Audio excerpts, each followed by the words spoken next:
good day.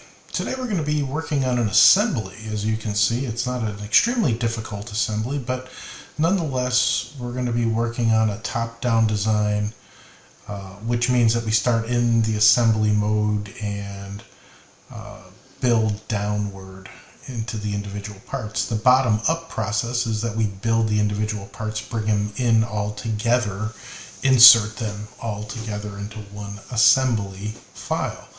And so both methods work really well, and you can actually combine both methods when you're working in Fusion 360 for that process. So as you can see, what we're going to do is we'll create the base, we'll create the angle supports, and we'll create the wheel. And once we create all those components, we'll start the assembly process, and when we're in that process we'll then add the bolts and the shoulder bolt, and we'll probably do some interesting things. We may design our own shoulder bolt or our own component here, so that way we can talk a little bit about threading and how the threading process works now in Fusion 360. So sit back. This is going to probably be a two-part video, one part creating it and one part doing assembly. And we'll get started here.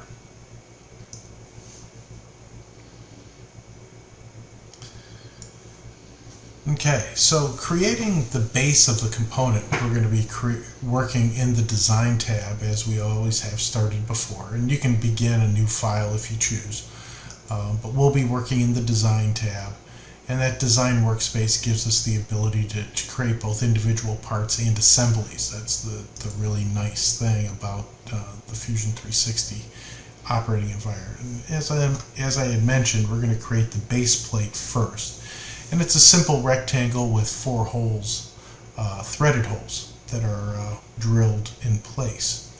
So to begin that, we're going to be creating a sketch, and we have 3 axes to work from, or 3 surfaces that we can begin the sketch from. And it all depends on how you want that object to set. So if we want the object to be on a vertical plane, we can work between the Y and the X. That the Y is green, X is red, Z is blue. This is more or less one of the planar faces. We could work between the blue and the red, which is Z and X, which is kind of like the top view or the right side view. So it's kind of like front, top, right side. Or you could say that's front and that's right side. Either way, but usually X and Y is the front view in tradition.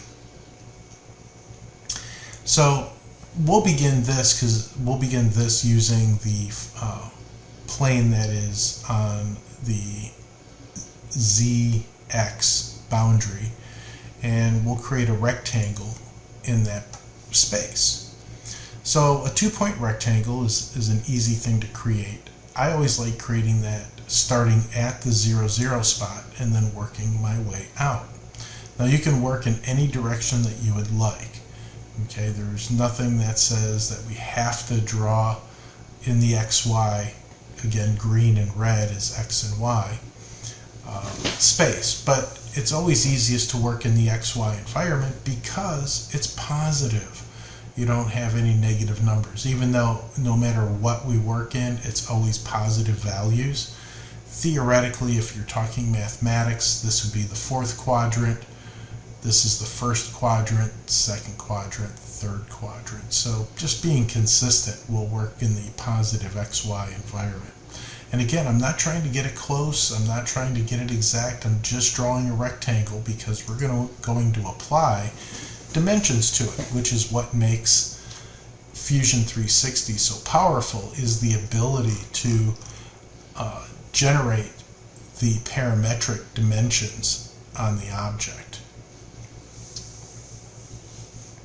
So with this particular entity, we can now add dimensions to the right size, and we can do a sketch dimension that's on the bottom, and the size that we need happens to be 3 inches. Let's double check.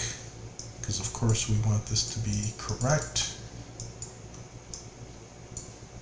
3.9 inches, and then 11.6. So this is 3.9.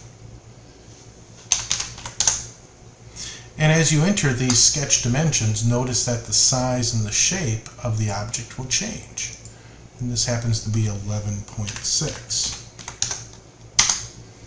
So now, in using the wheel on your mouse, you can demagnify, otherwise known as zooming out.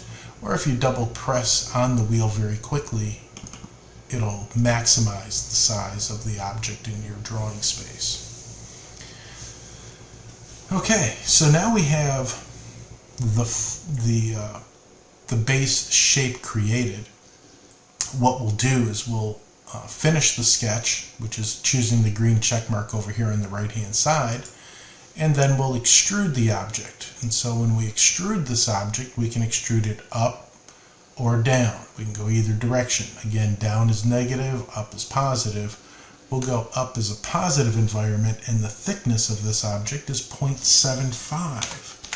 0.75, so 3/4 of an inch. And again, you can also type it in the dialog box here on the right hand side, and it's going to create this as a new object body.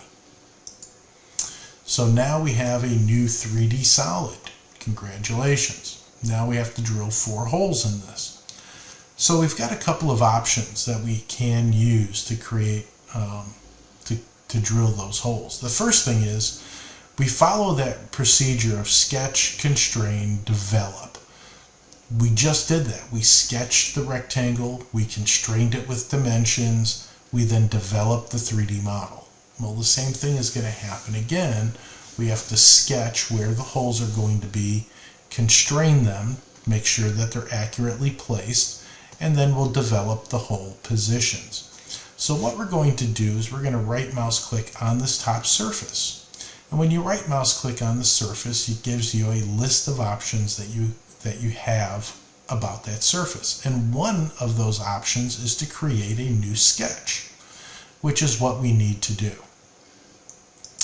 So we're going to create a brand new sketch on the top object here. And what we're going to do is create points. And we're going to generate 4 point locations. And each one of those points is going to be in the location of where the hole is going to be drilled for the angle plate to be mounted to. But notice that point is not an option on our list here. So what we'll do is we'll hit the down option as under create, and we'll find the point command. Now we're going to set 4 points. Now, do we know exactly where they are? No, remember the process of sketch, constrain, and then develop. So constrain will provide the accuracy for us to position these holes. So I'm going to make sure they're in the straight line here, and we'll make sure that it comes across here and follows the straight line. And theoretically we can even highlight it and see if we can find it to be up. There it is. If you can see, we can highlight both options. I just went over there and touched that point just so it would go ahead and highlight for me when I got to the exact position. So all 4 holes have relationships to each other now. We'll then add dimensions. So we have to dimension from the side of the object and dimension between the holes. Again, size and position. So this is all about position.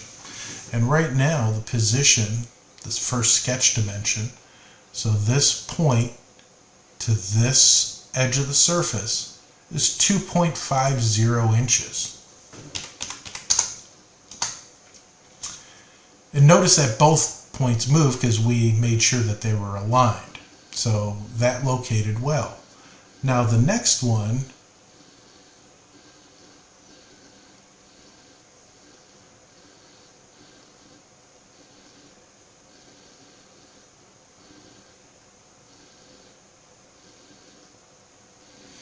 is going to be 1.00, so it's going to be 1 inch off the edge.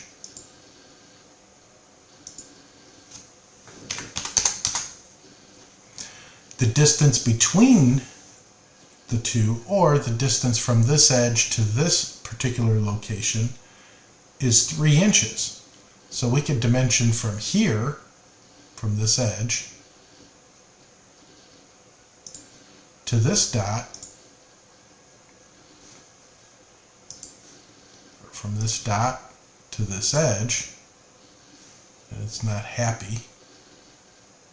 So I can go from this dot to this edge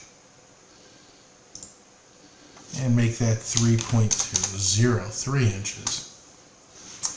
But notice that the other side isn't set up that way. So we have to do the same process here to make sure that we have it accurately located. And we need to set this.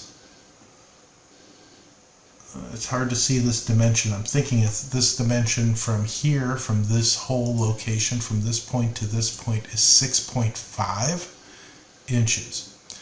So notice that I try to line my dimensions up as close as possible, because again, neatness does count. So 6.50 and 1 inch off the edge.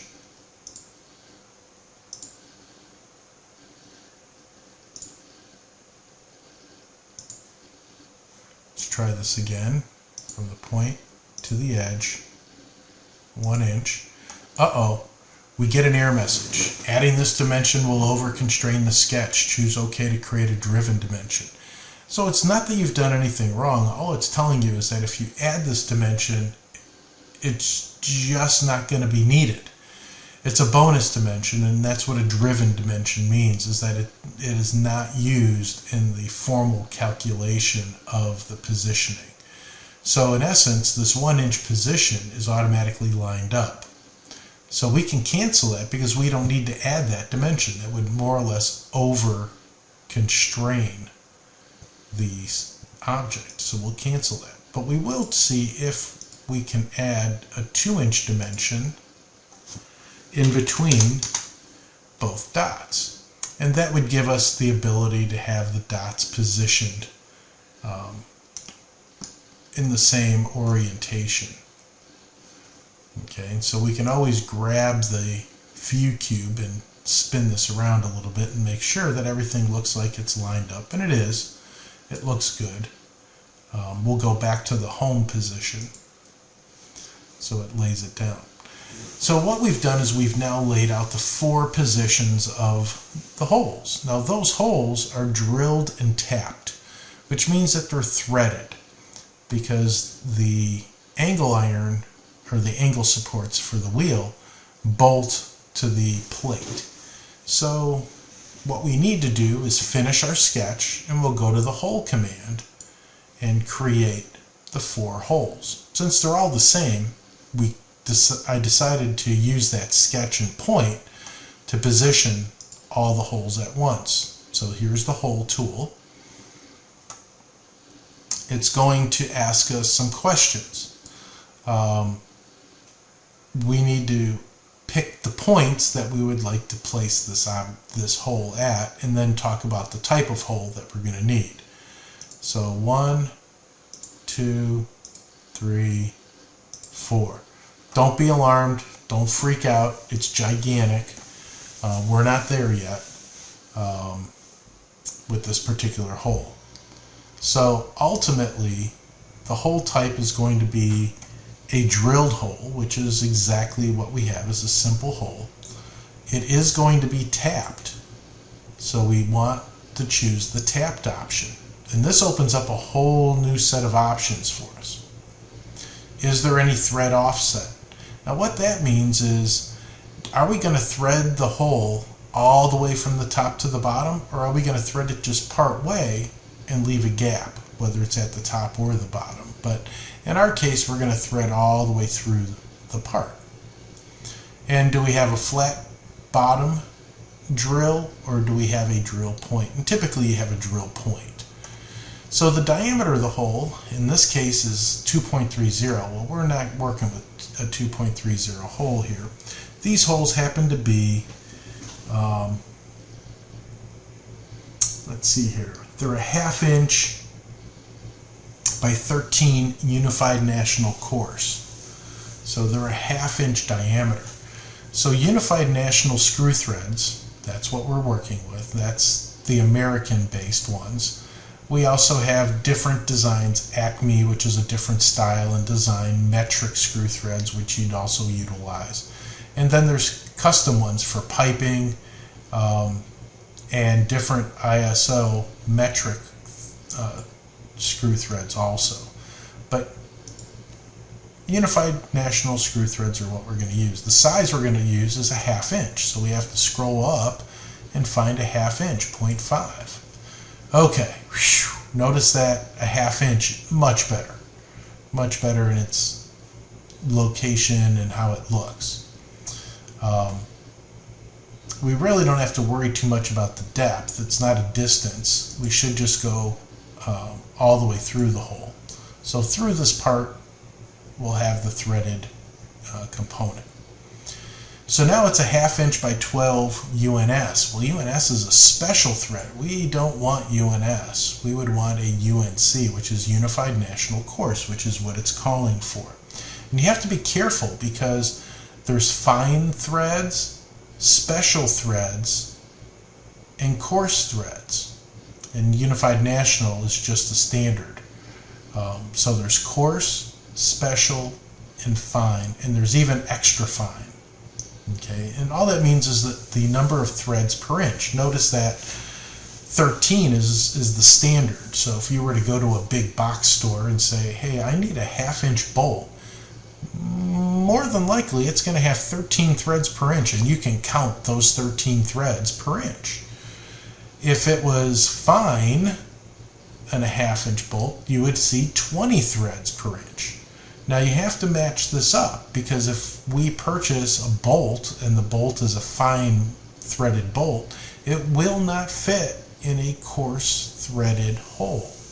You have to match up the threads between the hole and the bolt, or the nut and the bolt. They have to match either way. So be aware that this selection does have a critical component associated with it. Now the class of fit is 1, 2, or 3. 1 is really tight. It doesn't have much movement. 2 has a little bit of movement up and back. And 3 is a little bit sloppy. That it has a little bit more movement than 2. So that's why I called it a little bit sloppy. It'll still hold. It still does a good job. But the tolerance is a little bit less critical on that. So typically you're going to find that holes are going to be 2B and bolts will be 2A. Do they need to match up? It's best that they do match up in terms of class of fit. It just makes things a little bit easier. And one of the options that now is available in Fusion, and I haven't seen it in any of the other packages currently, is you can actually model the threads, which means it literally cuts the threads in the hole. So it no longer becomes just a bitmap or a picture of threads. It literally cuts that thread in the hole. And that becomes a true cut. You can actually see what's happening here, that it looks like it's going to become a true cut thread. And if I take this off, notice what happens is it turns back into a bitmap or a picture of a thread. So it depends on what your goal is. If your goal is to 3D print this, you're going to have to model the thread, because a picture of the thread is not going to be created. The hole will be smooth inside and you'll have to tap that separately.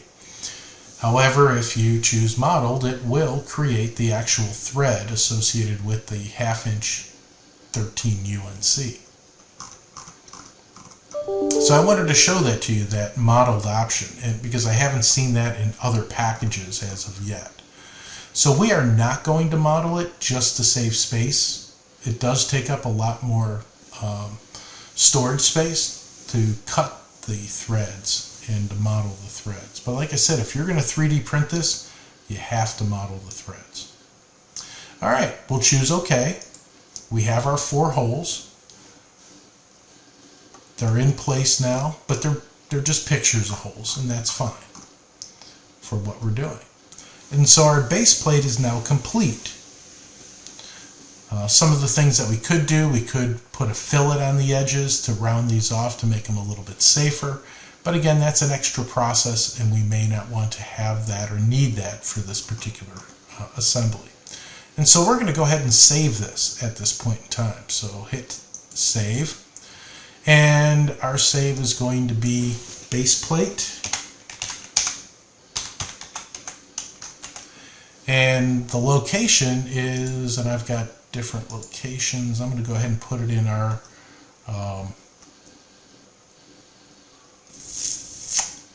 sample projects, under the sample projects area. Or I could go under Tom's projects and yeah, sample projects is a good spot.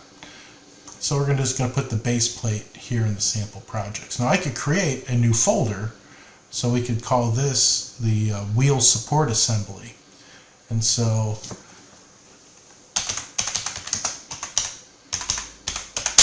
I can call wheel support, and then under the sample projects in wheel support, we'll save the base plate. So it's in its own separate folder for management purposes.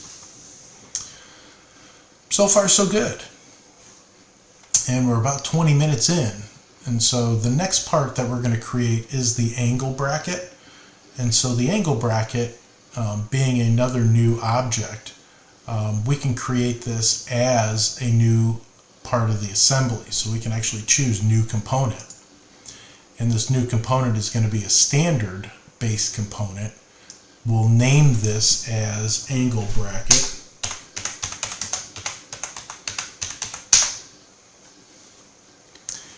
And that angle bracket, as you can see, we've got 2 holes and a 3rd hole, but we're going to create this fairly rapidly. They're basically 4 inches by 4 inches. We have a fillet in here that we're going to do. We have a couple of holes. So we're going to try to plow through this and get that angle bracket created. Why? Because it's the same for the other side, so it makes it easy. All right, and we'll activate this, and it only has one parent, which is the original. And so the angle bracket has now been created, and we're going to need to create a sketch for the angle bracket. And this angle bracket, we'll sketch this out, not on the bottom, not on the Z-axis, we'll do the XY, and we'll change to the front view. And we'll create the angle bracket using the line command. And again, all I'm doing is sketching out a shape. It's not going to be 100% accurate.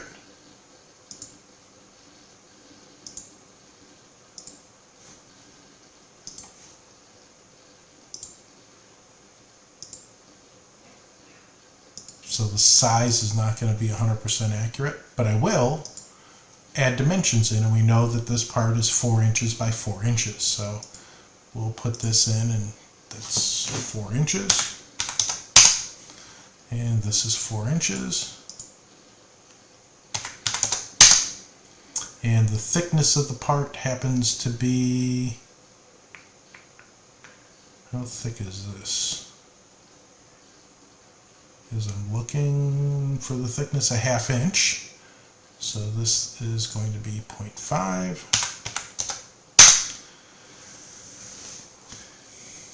And this will be a 1/2 inch.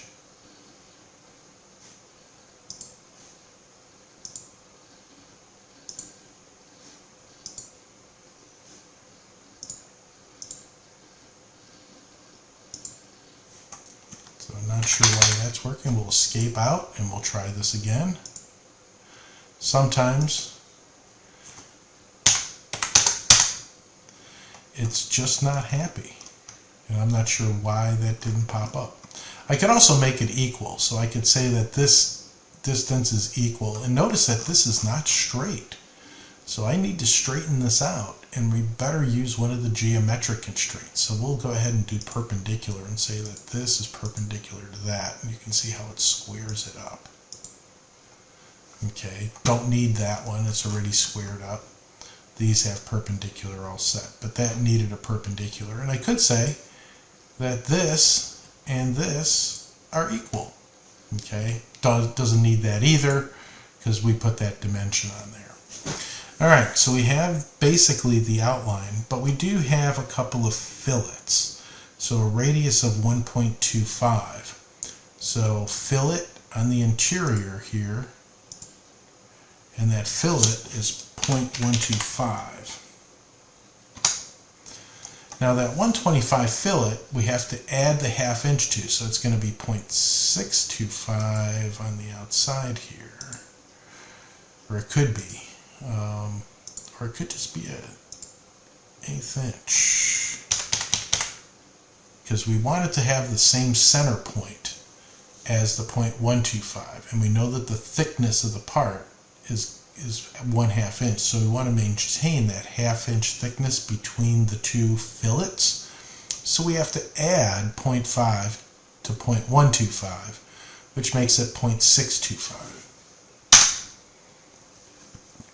All right, so now we're all set. We have that all set up here. We're going to finish the sketch and extrude it. The extrusion distance is 4 inches. And again, I always like going to the home view and extruding through the home view. And the distance that we're extruding is a 4-inch extrusion, and we'll choose OK. And this is a brand new body called angle bracket. Now again, we have 3 holes. We have a hole here and 2 holes here. These 2 holes happen to be through holes that will then bolt to the bottom. Those are ½ inch. And this happens to be also a through hole for the cap screw that goes through. And that diameter happens to be, it's a ½ inch threaded nut on the end, so the shoulder bolt is going to be a little bit larger than a ½ inch. So the hole diameter for the wheel, hub width is 1.5 inches by 0.75 outside diameter, so it's going to be 3/4 of an inch outside diameter. So this hole here is 3/4 of an inch, and then these 2 happen to be the ½ inch. So we'll do this one first. We'll use the hole command, and we don't have to use the points because we're going to pick the surface that the hole is going to be on and generally where we think the hole is going to be. And so that kind of eyeballs the location of the hole. We can pick reference distances, and that's a reference distance from the top line. And that reference distance happens to be 1.5 inches. I did pretty well. The other reference distance is from the side of the object, and that needs to be 2 inches. Again, not bad. I was in the ballpark. But I hit the enter key and it accepted that hole. So now what do I do? Well, now I can go into the list, or I can right mouse click on that feature and edit that particular feature. So again, I've got to edit this particular feature in the object.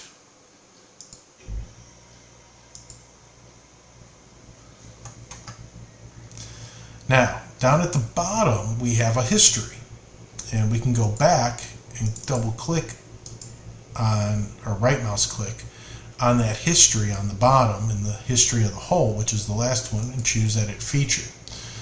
And what it does is it takes the last hole that you were working with and uses that as the guide.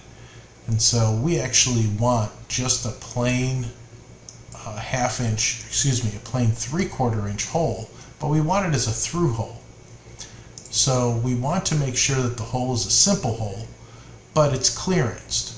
And all that means is that it's slightly bigger than that 3/4 of an inch to allow the object to slide through.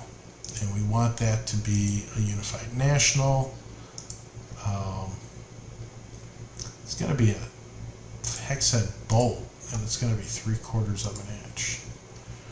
So 3/4 of an inch as a clearance hole drilled through the part, and we're good. We'll choose OK. So the idea is that we can do a simple drilled hole clearance for that shoulder bolt to go through.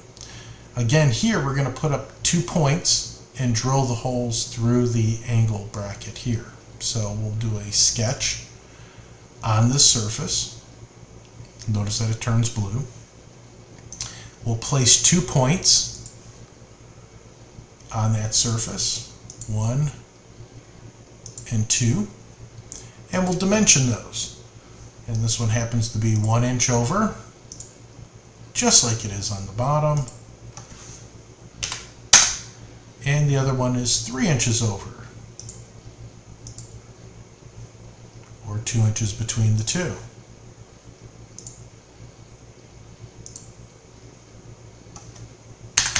Let's try this again. There we go, 2 inches between the two. The distance in from the back, I believe, was 1.5 inches.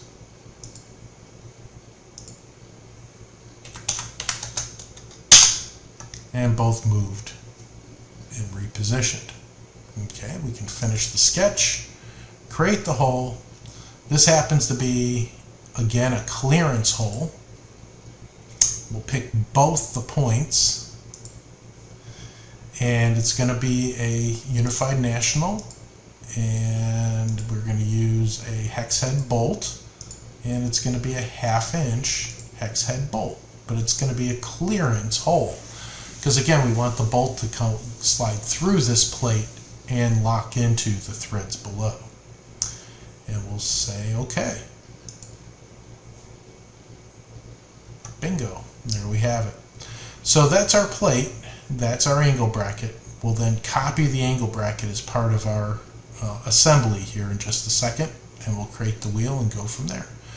Have a great day, and we'll talk to you soon in the next step in the video.